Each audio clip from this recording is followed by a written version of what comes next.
vamos en vivo a Casa de Gobierno. Allí se encuentra Ariel Majirén. Ariel, buen día, bienvenido.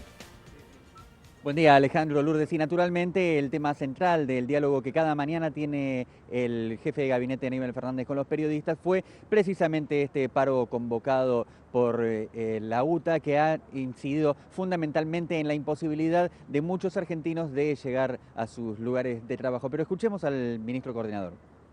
Observa que va a ser importante de algún modo el acatamiento. ¿Cuál es la primera observación que hace? La medida de fuerza en la cual participa el transporte en forma inconcebible dan la característica de un paro general, porque el que quiere ir a trabajar está privado por este gremio que ha decidido trabarle la vida a todos los otros. ¿Por qué inconcebible? Ayer hicimos, porque es inconcebible, porque el primer argumento que esgrimen es el elevar el mínimo no imponible, y nosotros contamos ayer con el ministro de Economía que el UTA puntualmente debe tener entre el 7 y el 8% del personal alcanzado por la cuarta categoría del impuesto a las ganancias. Pero además, los alcanzados son apenitas alcanzados por la última colita de lo que puede significar la tabla, con lo cual es insignificante lo que importa. Entonces, ¿por qué están parando? Están parando por defender a los sueldos altos de otros gremios, no están defendiendo eso. Y después tenés que tolerar, primero que el secretario general del gremio, a quien conozco hace muchos años, y no voy a pelearme por esto con él, pero lo primero que dice, no, dice, el gobierno citó a los empresarios para sacarle combustible y los subsidios. Nosotros sentamos a los empresarios porque el gobierno, aparte de poner el 70% del subsidio, con lo cual diríamos que es un negocio del Estado prácticamente, que está poniendo el dinero, también paga 18.000 repros todos los meses para sostener la actividad de media y larga distancia. Como si nadie, miran para el lado como Pierro que volteó la olla, nadie le quiere prestar atención a estas cosas que son serias.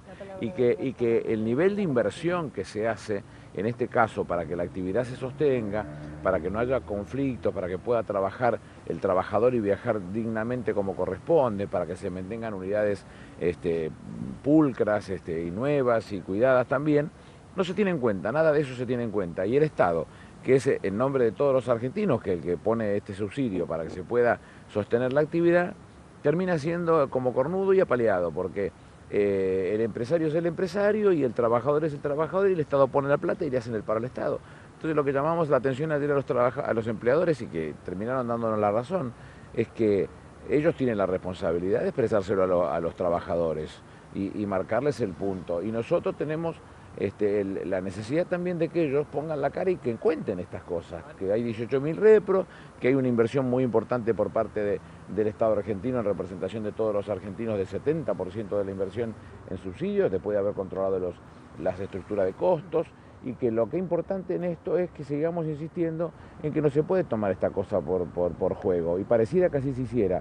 Vuelvo a insistir, de la totalidad del personal de UTA, solo el 7 o el 8% es alcanzado, y con la última colita de lo que puede significar monedas, nada más que monedas. Entonces digo, eso no puede suceder. Y encima, el secretario general del gremio, cuando le dicen que la gente que quiere ir a trabajar no va a poder irse, bueno, que vayan en bicicleta. Parece que se mofan del que tiene vocación de trabajar, algo inconcebible. Aníbal, ayer se hablaba de sanciones. Hoy se vuelve a hablar de sanciones hacia las empresas. Hablar de sanciones. Nosotros no hablamos nunca de sanciones.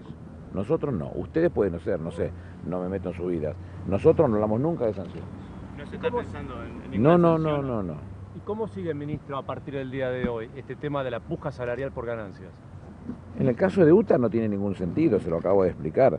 Otros gremios puede que lo discutan porque tienen sueldos muy altos, pero la realidad es que este impuesto, que se conoce en todo el mundo y que Argentina no es de los más altos, es diría del medio para abajo en términos del nivel de impacto que significa, lo que estamos haciendo nosotros es mirando con mucha prudencia lo que grafica el impuesto de la cuarta categoría de ganancia, que no debiera llamarse impuesto a las ganancias, debiera llamarse impuesto a los salarios altos, porque lo que hace es de alguna manera es transferir los ingresos del decil más alto de todos, en el cual están los que ganan un buen dinero, hacia los otros que reciben un beneficio en términos solidarios de la seguridad social, de la asignación universal por hijo, de las asignaciones familiares, del impacto de toda característica que se puede hacer para beneficiar al trabajador.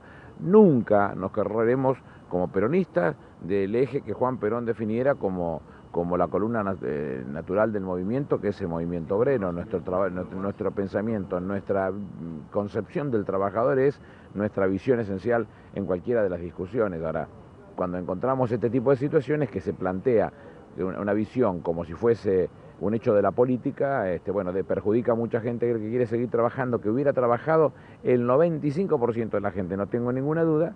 Por supuesto no puede ir porque no tiene con qué hacerlo, a pesar de que el secretario general de UTA se mofe diciendo que tienen que ir en bicicleta. Ministro, ¿prevén convocar a los gremialistas? Porque Roberto Fernández ha dicho en los últimos minutos de que ellos apuestan también al diálogo. ¿Hay previsto convocarlos? Pero el apuesto al diálogo ha sido desde el primer momento. Lo convocamos un día él solo, hablamos con él, le explicamos, después me pidió que hiciéramos la reunión con el resto de los trabajadores de transporte, los recibimos, les explicamos, escuchamos algunas inquietudes que tienen, trabajamos en función de esas inquietudes, después hablamos un montón de veces intentando sentarnos inclusive a repasar las inquietudes que nos hicieran saber.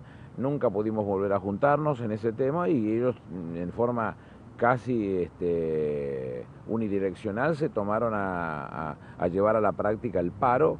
Lo estamos viendo seguramente en el día de hoy, pidiéndole a la inmensa mayoría de la sociedad que no está dispuesta a parar y que no puede hacerlo de otra manera pues no tiene con qué viajar, a pesar de que él se mofe y les recomiende la bicicleta. Ministro, ayer usted y el ministro de Economía, Axel Kicillof, usted lo dijo temprano y lo ratificaron por cerca del mediodía, que esto es un paro político. La pregunta consecuente es, ¿esto es un paro político con miras electorales para las próximas elecciones? Y estamos en un año electoral. Está comenzando mañana el mes de abril, las listas se están presentando los primeros días de junio, con lo cual seguramente alguna vocación de esa característica tiene, no la comprendo ni entiendo cuál es y tampoco es mi trabajo ponerme a pensar cuáles son las apetencias o la vocación política que puede tener estos gremios. Pero si yo le digo que solo son alcanzados de 7 u 8% y por números insignificantes, entonces explíqueme por qué sostienen como bandera el tema de la cuarta categoría de impuesto a la ganancia, que se eleve el mínimo imponible o se corrija la tabla. La realidad es que es el primer pretexto que se encontró, pero nadie razonó que no impacta en ese gremio, puede impactar en otros, pero no en ese.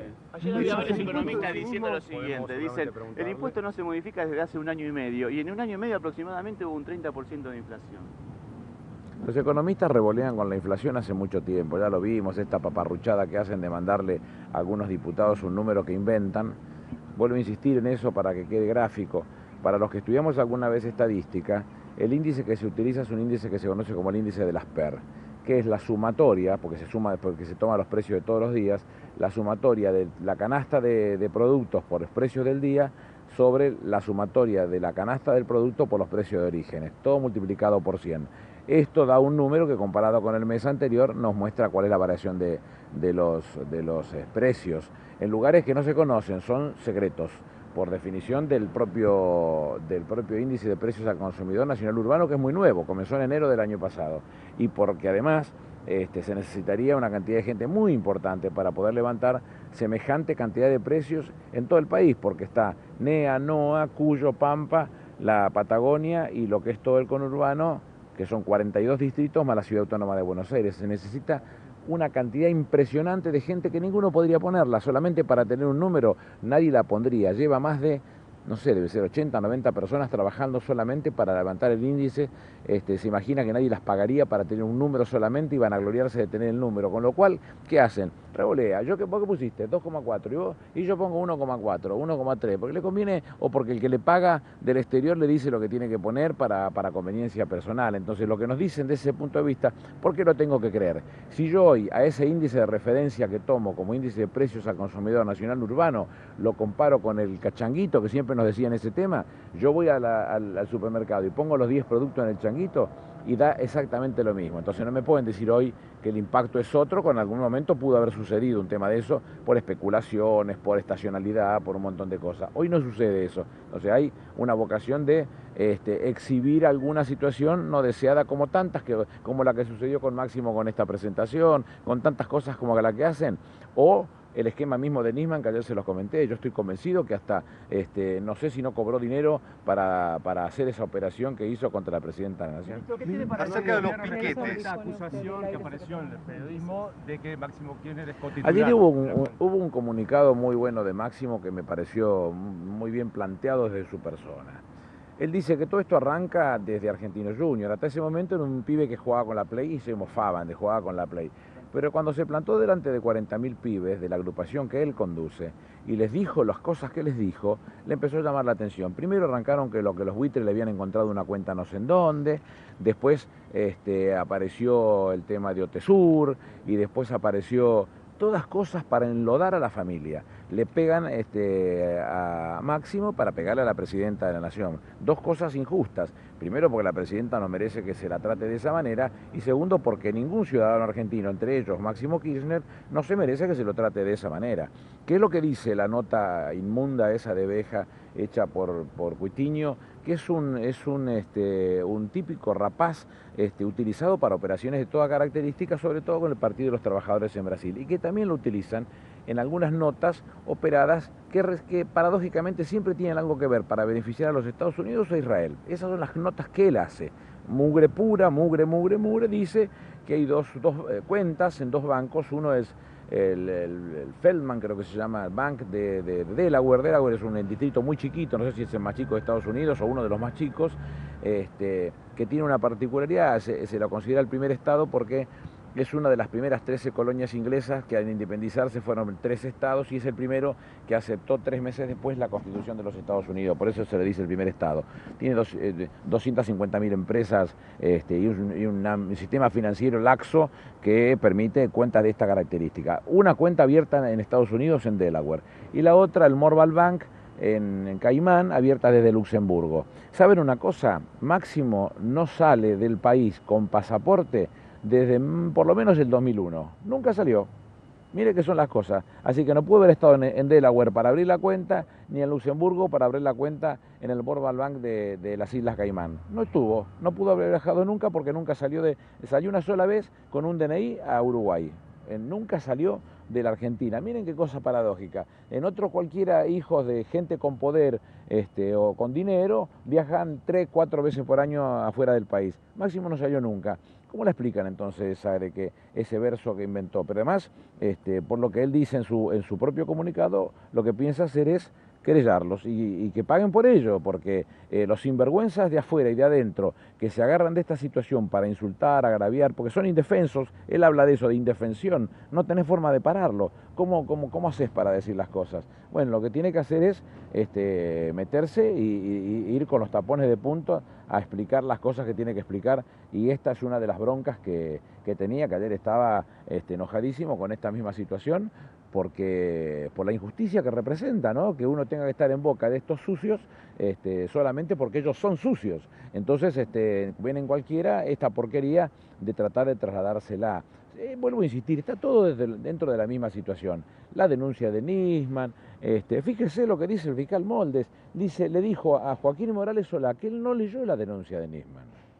¿Cómo es entonces un prevaricato grande como un camión? Porque él resulta que pide la apelación en la cual está instando a un proceso penal a una persona, en este caso la presidenta de la Nación o el canciller, porque el denunciante se murió. Es una cosa deleznable lo que está sucediendo, lo que estamos asistiendo los argentinos. Bueno, tengamos que decir las cosas como son, que de una vez por todas se conozca el prevaricato al que este hombre lo hace y se ufana de ello, porque bueno, el Consejo de la Magistratura no reacciona, porque está compuesto por legisladores que son ordenados, mandados, son mandaderos del poder real, que entre otros es el que componen algunos de los medios de comunicación, y tenemos que soportar que te difamen, te agravien, te insulten, te hagan de todo lo que se les ocurra, porque ellos tienen la facultad de poder escribir en el papel de diario lo que se les antoja. Ministro, hay piquetes. Operativo de seguridad especial para esta jornada, sobre todo porque se... Lo que hemos explicado. Los empresarios nos manifestaban que ellos van a querer sostener los servicios mínimos y que querían tener las terminales garantizadas para poder moverlos sin ningún inconveniente, y nosotros se lo garantizamos. Pero está cortada la Panamericana y un corte. Bueno, esas son las cosas que Bernie tiene que analizar, no soy yo el que la tiene que analizar. Aún no. ¿Van a hacer alguna evaluación en algún momento del día? Espero que no. Un país sensato con razonamiento no puede estar pensando en que se cometan desmanes de ninguna característica. Espero que no, y si los hubiera y son detectados van a ser detenidos. No tenemos que estar discutiendo en muchas cosas. Ustedes saben que la visión de este gobierno ha sido no hacer ninguna acción de ninguna característica, mucho menos lastimar, ni pegar, ni cosa por el estilo, simplemente razonar en el marco de lo que estamos, que no se puede perjudicar al resto de la sociedad por decisiones que toman unilateralmente una parte o un sector de ¿Qué consideración hace de las organizaciones, No. las organizaciones de izquierda que están haciendo estos cortes? ¿Qué consideración hace usted acerca de que lo hagan en el mismo día que la CGT hace? Nunca se los comprende. Antoine de Saint-Exupéry, parafraseándolo, diría que lo esencial es invisible a los troscos. ¿Qué querés que te diga? Ministro, sobre los incidentes ayer en Arsenal Aldo Civi, siguen creciendo el tema de incidentes en los partidos de fútbol. ¿Cuál es la visión desde Jefatura de Gabinete? La de siempre. El que comete el desmán tiene que irse de la cancha. Yo no voy a variar nunca mi manera de pensar. No tiene solución identificarle y aplicarle el derecho de admisión. Y no puede entrar más, y se terminaron los conflictos. No son miles, son muy poquitos. Después esos contagian a otros. Pero los que comienzan esos desmanes son muy poquitos, 15, 20, no son miles. Hubo muchísimos partidos sin público, es decir, y bueno, tendrá que ser así, habrá que tomar las decisiones que tengan que tomar. La orden de la presidenta, más allá de que no haya hablado con el secretario de Seguridad, Sergio Berni, es garantizar la libre circulación para las autopistas y rutas, ministro. Es el objetivo que perseguimos todos. A veces la diferencia y la distancia entre unos y otros hace lo imposible que se pueda llegar.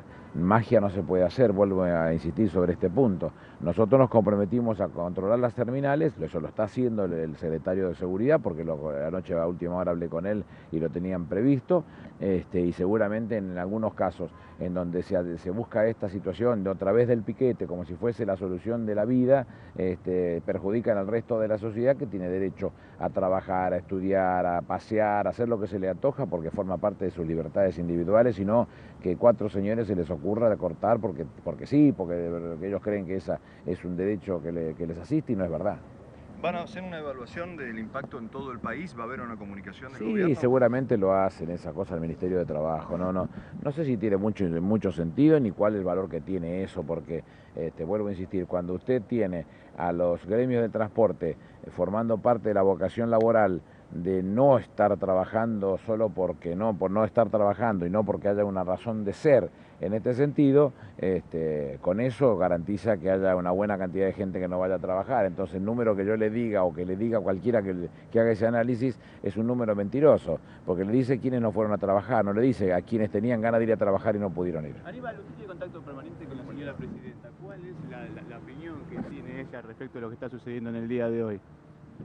Más o menos el mismo que tenemos nosotros.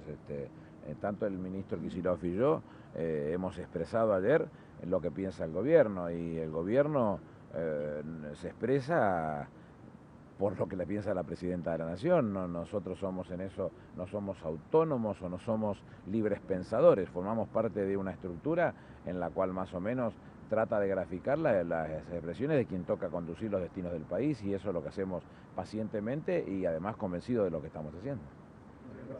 Escuchábamos las palabras de Aníbal Fernández, jefe de gabinete, bueno, hablando de todo, ¿no? Habló hasta del paro, por supuesto, de los cortes, habló de esa carta de Máximo Kirchner, que después la vamos a detallar porque hubo una respuesta a un nuevo ataque que él dijo excede lo nacional, porque hablamos de no solamente publicaciones aquí en Argentina, sino la revista Bella de Brasil, la misma que acusó sin fundamentos a la presidenta Dilma Rousseff antes de la campaña, pero que nunca pudo rectificar. Bueno, todas las informaciones las vamos a tener. Estaremos repasando en instantes nada más el cronograma del paro, los servicios que funcionan, lo que no, cuáles son las vías de acceso que se encuentran en este momento cortadas. Estaremos en vivo en instantes nada más desde el acceso norte, pero vamos a repasar ahora los temas centrales en títulos.